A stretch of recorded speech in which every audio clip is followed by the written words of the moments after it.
everybody. It is Monday in the studio and welcome back. I did not get out a Saturday video for you guys this week. I apologize for that, but it's summertime and things get busy and lots of stuff going on. And I have a series. So let's get to the video and I will explain everything.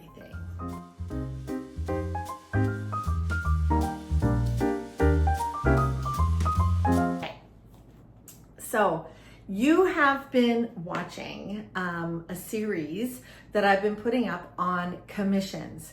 So the last three videos have been how to get us a commission, do the sketch, etc., how to start the commission, how to color block the commission.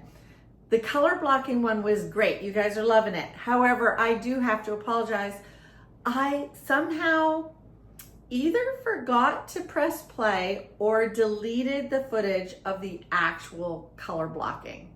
So it went right from the video of getting the sketch on the painting to fully color blocked and me finishing it. So you guys often ask for finishing videos, so you got that one. And I'll do another color blocking one. Don't worry, it'll come. But I do apologize because I wanted you to see the whole thing and I just couldn't find the footage.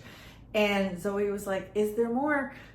Zoe is my assistant who helps me edit, and she could not find any color blocking stuff. So either I forgot about it or I just didn't press play. So, but coming up, so things will be out of order. I do want to show you the delivery.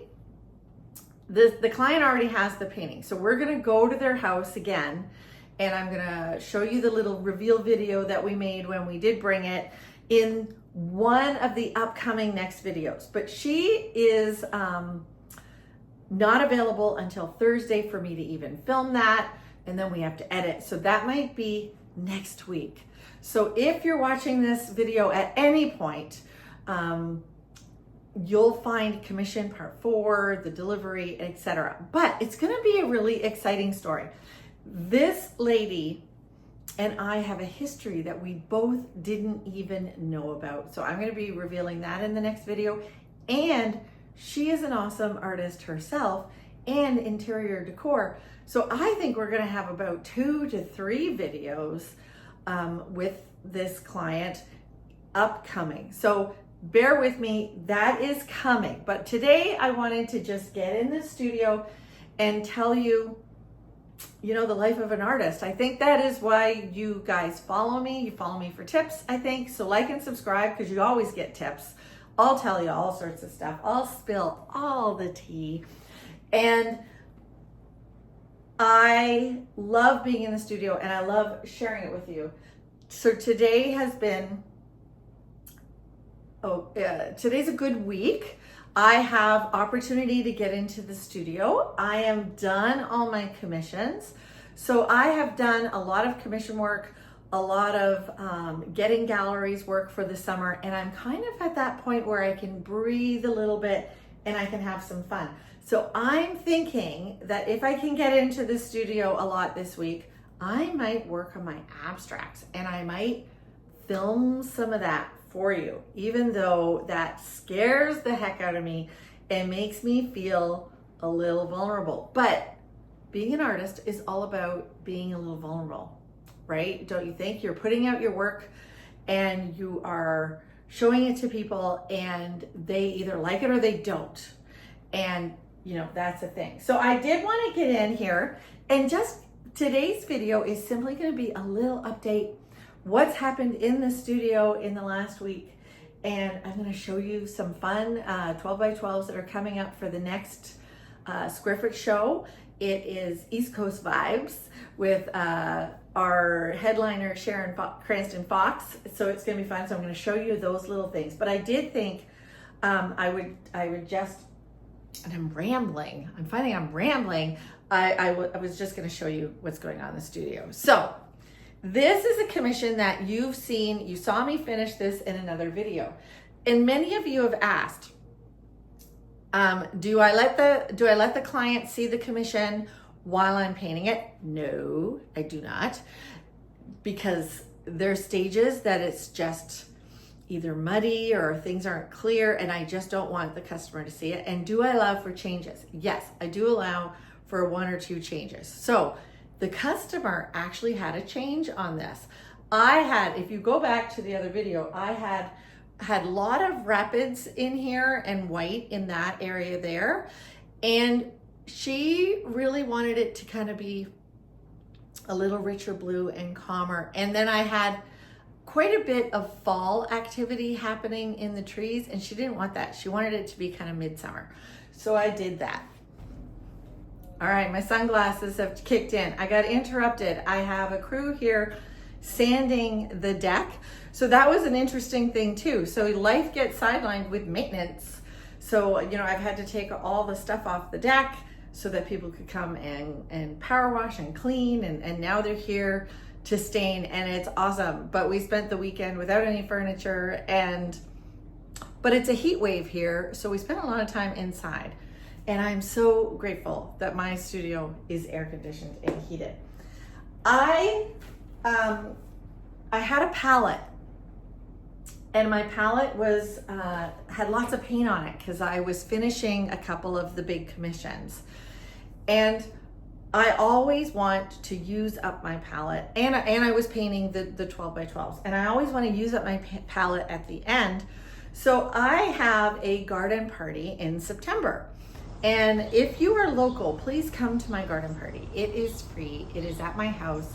I show off my garden, but I put all sorts of art in the garden, and I do have a print sale during that garden party. So what I'm doing is preparing some little things for the garden party. So I've been, and I'm looking forward to framing these up and coming up with some interesting ways to do this. So I've been doing some littles. So here's a little, I think this is a 5 by 7, a little floral, another little floral. I've been adding, if you can see there, I've been adding pencil marks and mark making. I'm teaching myself some stuff from the abstracts. So I've added some line work into them. My friend Brenda, who you've met here before, would be so proud of me. We'll see if we can get it to focus. Don't know if we can get it to focus. Maybe back here. So I've got some little pieces that I've done, and this is my allium bed, and it's on the really skinny board. So these are more like experiments and fun. So I didn't want to do the gallery, but if they worked, I thought I would frame these out. And then finally, I've got this little one here. Isn't that cute? I'm trying to see why it won't focus. Anyway, you get the idea. Then I've been doing, here, let me come over and get them. There was so much paint left in, and I knew that I had the weekend. So this was like Thursday or Friday of last week. And there was so much paint left, and I didn't want to leave it over the weekend. I knew it was going to be super hot. Even in the studio air conditioned, the palette might get a little bit gummy. So I thought, I'm going to use up all my paint. And so then again, on these skinny, inexpensive boards that you get from Michael's or wherever you get them, even the dollar store I think has these. I thought if I win at making a great composition, I will frame them up. Why not? So here are some of the little abstracts that I've been doing. Let me show you. And what I did was I just used the palettes. Where's the perfect part? I used what paint was on my palette, and I just experimented with some color stories.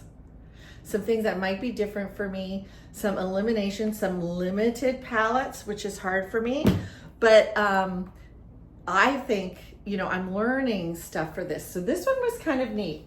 I hated it. And then I came and I took a palette knife and I smooshed this whole center thing up here. And now I feel like it's a pretty strong composition. So these are studies. I might go on top of these with oil and then frame them up, and I think they're gonna look really fun. Ooh, pink explosion. I find this one quite compelling. I really like it. Tell me in the comments if you like them. And if you're local and you're gonna come to my garden party, it's September 6th. I know that's a long way, and but the summer goes fast. Okay, so this one's really fun. I wanna show you this. This one's really fun. It was like a scribble thing. I don't know if it's done, but doesn't it remind you of a bumblebee with wings? Let me get you in close. I even am toying with the idea of some yellow lines that go across. I don't know what's happening to my brain on abstract. I don't know. I also finished, and then I'm gonna finish with showing you my East Coast little 12 by 12s, and also how I use the reference for that. But I wanna show you another abstract that I finished. So this one, I will put up, let me move over so I can do this. I'll put up right here. This is how I came in last week and where the painting had been, okay? So then again, I had some paint on my palette and I wanted to use it up, and that's what I've been kind of exploring with the abstracts. So this is where it went. All right.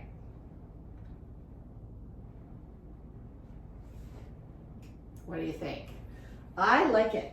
Let me see if I can get over here to explain. I like it, and you know what? It's backwards in the camera, but it kind of has some words in it. It's got love. It's backwards, so but you see the pink L and the O, and then so I decided I was going to add a few more things, and I got line work in here, a couple of hearts. So I'm not sure what I'm going to call it, but love is going to be somewhere in the title. If you have a great title for this, hidden love, unrequited love, something lovey, give me some titles for this. But there are so many layers in this. You can see all the layers. This was a spray painted circle template. It was great.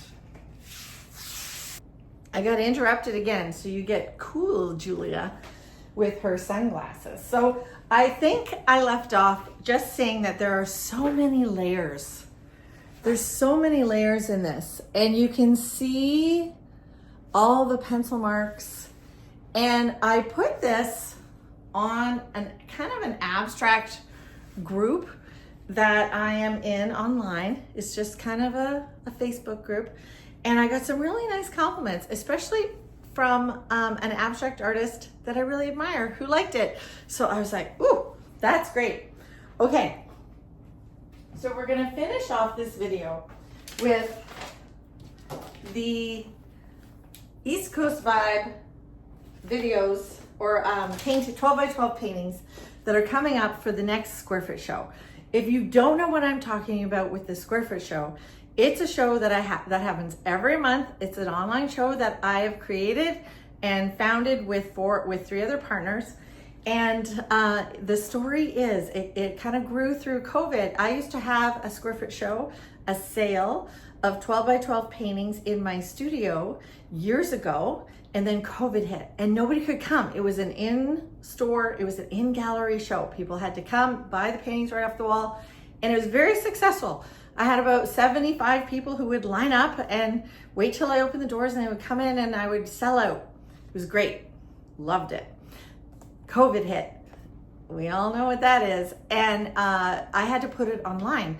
And so I was able, because I put it online, I was able to invite a lot more artists, and a lot more people were able to check it out. I thought, you know what, I have a line of 75 people, maybe 100 people, maybe 150 people will check out the show. When we went live, over 2,000 people tried to hit the show. It crashed 2 or 3 times in the first 10 minutes.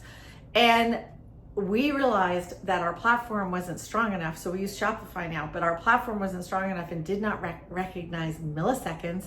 So many of the artists sold multiples. We sold 21 extra paintings. So some of the artists had to paint again and again and again to fulfill those orders, but they were thrilled and the collectors were thrilled, and it caused general chaos and wonder. And Square Foot Show was launched, and we now do it once a month, and we represent so many artists. It is such a neat community. People apply to the show, and I love curating and jurying. We have a jury now, of 10 people, jurying the work and seeing the new faces that are coming. So we lift up emerging and established artists, because sometimes it's really cool. I'll see an established artist apply, and I think they really enjoy the following, the things that Square Foot Show does for them. So every month we have a 12 by 12 show. All the paintings are $350. Doesn't matter who the artist is, whether they sell their paintings like I do for $600 normally, or they sell their paintings for $300, $350. Most of them, though, it's a sale. Many of them, it's a real experience. They've never sold their work before, and to sell it for $350 right away is a real boost, and it proves that they can do it. And what don't we all need, that confidence booster that we can do it? And I will talk more about 12 by 12s and smaller paintings in another video called Grocery Money Paintings. Remember to remind me about that. I'm just having this idea now. I coined a phrase called Grocery Money Paintings, and it's a really neat concept, and I will do a video on it. But if you don't see it in the next bit, remind me. Okay, so I take a lot of photos when I'm on holidays. We were in Peggy's Cove in Nova Scotia, so I have photos from my trip there. Again, lots and lots of photos, and I print them all out. Sometimes I print them big, sometimes I just do them on photocopy paper. And I have several drawers. If you have not seen my 10 hacks for studio, I will link that below. Get that PDF. In there, I talk about my drawer storage. Okay, so I'm gonna show you the reference, and then I'm gonna show you the painting. So you do not have to ever paint the whole thing. You can take your reference and you can paint whatever you want. So here's my reference photo. See that little red house back there? There's the painting. So I took that little tiny thing from this big picture, which seems to be about the boat, and I only did the little house. How fun is that? All right, and then I've got this boat, and there's all sorts of activity in the background there. And here's the painting. Here's the painting for it. Isn't that fun? So I have adjusted this and made it what I wanted. I did not include everything. All right? I was interrupted again. So the sunglasses keep going dark and then they'll go light. You can probably see the evolution. So I think I left off with this. I don't even care if I get the drawing kind of right. As long as it kind of gets the perspective and things, you can break the rules. I did not, try to make this boat exactly like the photo. I eliminated a lot of stuff. Have fun with your paintings. Be playful. So again, this is going to be available at that show, which is in, I'll put it across the screen. It's in July. And then finally, let me see this. Okay, here's my photo reference that I took while I was in Peggy's Cove. And finally, this is the painting that I got from that. So again, as long as your perspective is kind of right, that visually it looks like it's going in the same place, I don't worry about all the odds and ends. These are old houses anyway over at Peggy's Cove. They're probably not straight, right? They're probably leaning a little, and then the canoe and the reflection. This is fun. So I have a drawer full of, three drawers actually full from over the years of all my reference photos. I keep them all because I can revisit. And like I said, you can use, like I only use this little bit. You can use your reference photos in so many ways. So, okay, I'm done for today. I'm going to stop the video, edit the video, get it up for you. And then I've got to go on with the day. I've got a few things. And when I get back to the studio, I might work on some abstracts. So again, to reiterate, coming up are some videos. There might be one or two in between the final commission reveal and series. Okay, so that is coming. It's just not going to be in order. All right, we'll talk to you later. Have a great day. Don't be too hot. Hydrate.